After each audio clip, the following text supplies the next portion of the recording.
NFTs are unique interventions in terms of their value in improving control over intellectual property for the art sector. Minting is the addition of NFTs to blockchain. It refers to the process of turning digital art into a part of the Ethereum blockchain as a public ledger. The first step in minting is to choose a blockchain platform. Some blockchains that support the NFT token standard are Ethereum, Polkadot, Binance Smart Coin, Tron, Cosmos, and a few others.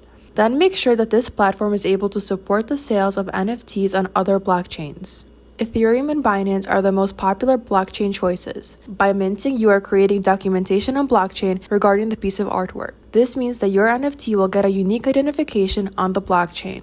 The last step before minting is to choose the NFT Marketplace. Some popular options include OpenSea and Mintable. Now you are ready to start creating your NFTs. This is where your creativity comes in so that you can make an innovative and appealing piece of artwork. NFTs are special, for which there are buyers for any type of artwork. In order to add your artwork to the Ethereum blockchain, you need to purchase Ether. There is also a fee you must pay, which is called gas. The most recent cost for NFT minting is $70. The cost of gas increases with the level of demand for creating transactions. When you are ready to sell your NFT, you will need to set up a non-custodial wallet. This is an account to keep track and carry out transactions. The non-custodial wallet is unique to the wallets under ownership because they have a feature to access the seed phrase. The seed phrase is like a password manager. It generates a series of words that help you access crypto associated with your wallet. Some non-custodial wallets allow you to reduce the minting costs. Lastly, you need to consider which marketplace you would like to use. Choosing the right marketplace is essential to reduce your minting costs. Marketplaces such as OpenSea are popular because it promises easy user experience